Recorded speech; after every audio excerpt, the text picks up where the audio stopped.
दोस्तों, राहुल गांधी की भविष्यवाणी सच हो गई है। राहुल ने बताया था कि आपसे आपका वोटर आईडी कार्ड छीन लिया जाएगा और अब वैसा ही होता दिख रहा है। बिहार में एसआईआर के बाद अब इलेक्शन कमीशन का जो अगला पड़ाव है वो वोटर आईडी कार्ड को बदलना है। कहा जा रहा है कि नया वोटर आईडी कार्ड आएगा और इससे जो लोगों की सेफ्टी है, लोगों की जो पर्सनल इंफॉर्मेशन की सेफ्टी है वो सही रहेगी। और ये voter ID card modern voter ID card होगा, इसमें तमाम सुविधाएं भी होंगी।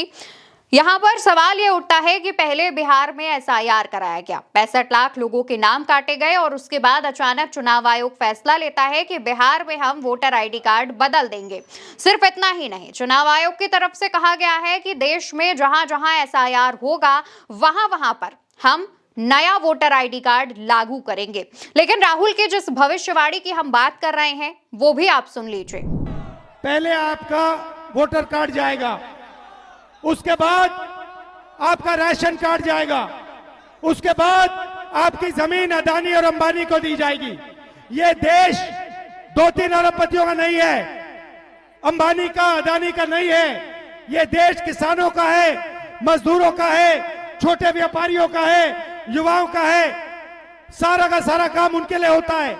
जीएसटी उनके लिए बनती है, नोटबंदी उनके लिए, गलत कानून उनके लिए बनाए जाते हैं और आपको नुकसान होता है। दोस्तों, राहुल गांधी ने बिहार के नवादा में जब उनकी वोटर अधिकार यात्रा थी उसी दौरान ये ऐलान कर दिया था कि एसआईआर के बाद धीरे धीरे वो आपसे आपका वोटर आईडी कार्ड छीनेंगे और उसके बाद आपकी जमीन छीनेंगे और सब कुछ पूंजीपतियों को दान कर देंगे। यहां पर राहुल ने राशन कार्ड छीने जाने की बात भी कही थी। जिस तरीके से चुनाव आयोग का फैसला आया कि वो वोटर आईडी कार्ड बदलेगी, तो कहीं ना कहीं राहुल गांधी की ये बात सच होती नजर आ रही है। वहीं दूसरी तरफ चुनाव आयोग ने बिहार में जब एसआईआर कराया उसको लेकर विपक्ष ने इतना हंगामा किया, विपक्ष ने सवाल पूछा। उन सवालों के गोल मोल जलेबी की तरह जवाब देने के बाद चुनाव आयोग ने यह भी ऐलान कर दिया था कि अब पूरे देश में एसआईआर कराया जाएगा। बिहार के बाद क्योंकि साल 2026 में असम और पश्चिम बंगाल में चुनाव होने हैं, तो चुनाव आयोग की तरफ से पश्चिम बंगाल में एसआईआर कराए जाने की जो प्रक्रिया है, जो प्रोसेस है, उसकी शुरुआत कर दी है।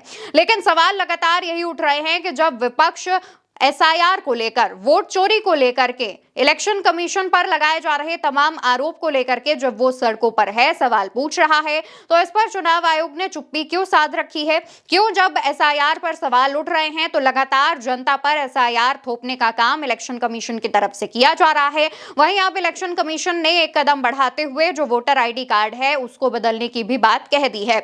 वहीं दूसरी तरफ दोस्तों, आपको बताते चले कि पिछले कई चुनावों में इलेक्शन कमीशन की तरफ से फैसला लिया गया कि अब एक बूथ पर करीब 1500 जो वोटर्स हैं वो वोट डाल सकेंगे। इस फैसले का भी विपक्ष ने विरोध किया था। विपक्ष ने कहा था कि इस तरीके से तो वहां पर भीड़ बढ़ जाएगी, जो जनता है उसे दिक्कतें होंगी, क्योंकि एक बूथ पर 1500 मतदान करवाना यानी कि बहुत बड़ी चुनौती भी थी। और इससे ना सिर्फ जनता परेशान होती बल्कि जो बूथ पर बीएलओ तैनात रहते हैं तमाम पार्टियों के, विपक्षी पार्टियों के, उन्हें भी परेशानी होती और इस दौरान गड़बड़ी कराए जाने की संभावना भी विपक्ष की तरफ से जताई गई थी। इस पर बैकफुट लेते हुए चुनाव आयोग ने यह फैसला लिया था कि अब एक बूथ पर तकरीबन 1200 वोट ही डाले जाएंगे। इसका मतलब यह है कि बिहार में अभी तक 77,000 जो बूथ हैं वो तैयार किए जाते थे, लेकिन अब 1200 वोटर जो अब एक बूथ पर वोट डालेंगे, इस फैसला लेने के बाद इन बूथों की संख्या बढ़कर 90,000 हो गई है। यानी कि बिहार में अब जब चुनाव होंगे तो 90,000 बूथ जो हैं वो तैयार किए जाएंगे और एक बूथ पर 1200 लोग वोट डाल सकेंगे।